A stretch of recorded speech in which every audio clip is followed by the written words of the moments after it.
Coucou tout le monde, c'est Lydie et nous voici dans une nouvelle vidéo spéciale Pepper & Supplies. Et oui, pour ceux qui ne me suivent pas sur Facebook, vous ne le saviez pas, mais j'ai récemment intégré la design team de Pepper & Supplies et en voici la première vidéo qui j'espère vous plaira.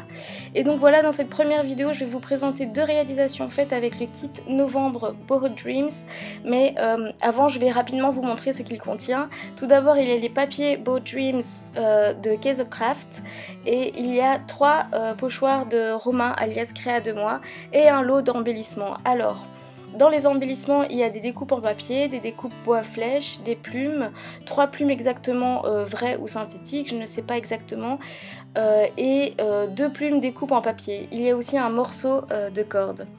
Ensuite, les papiers 30-30 sont assez beaux, je trouve, ils conviennent tout à fait à mon style et quand je les ai vus, j'ai tout de suite su ce que j'allais en faire. C'est un petit peu girly au ton orange, rose, vert et au motif attrape-rêve, vélo, plumes, etc.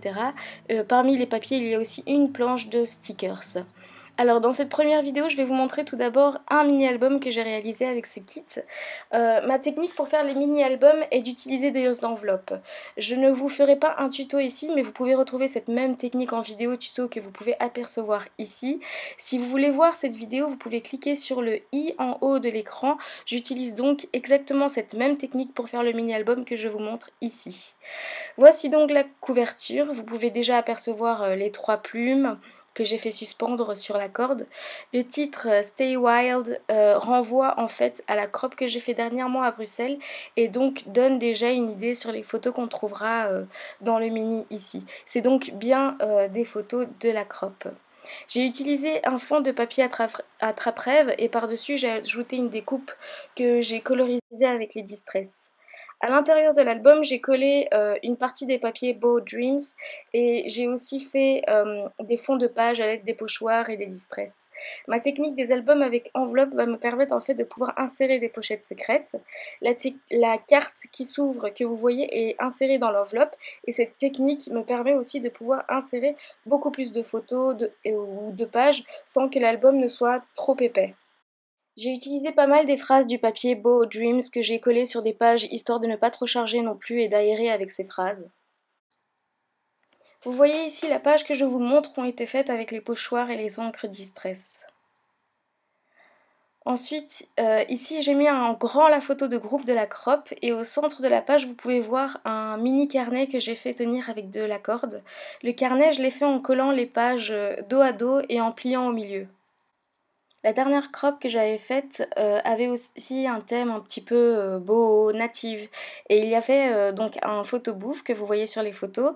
Et la déco de ce photobouffe était avec un attrape-rêve. Et ça convient parfaitement à ce kit, donc c'est pour ça que je l'ai utilisé pour faire un album de cette crop. Et la dernière page, j'ai à nouveau glissé une carte pliée dans l'enveloppe.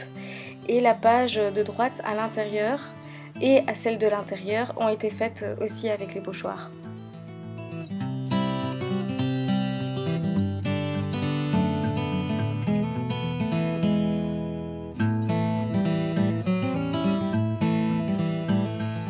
Voilà pour ce mini-album, j'espère qu'il vous a plu et surtout qu'il vous a donné envie d'en réaliser un aussi.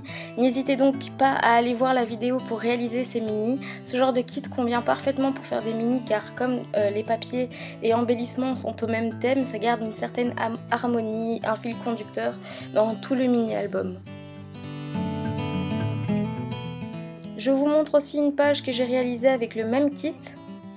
Cette fois-ci, pour la page, j'ai changé un peu les tons en mettant le papier bleu comme couleur dominante. Et ça fait d'autant plus ressortir les plumes des pochoirs que j'ai embossés. Voilà donc pour cette première vidéo pour Pepper & Supplies. Vous retrouverez donc toutes les informations, les sites, la boutique en ligne, le blog dans la barre d'infos, donc n'hésitez vraiment pas à aller voir. Si vous n'avez pas vu cette dernière vidéo, vous pouvez la voir en cliquant dessus et sinon n'hésitez pas à me suivre sur les différents réseaux sociaux. On se retrouve très bientôt dans une prochaine vidéo.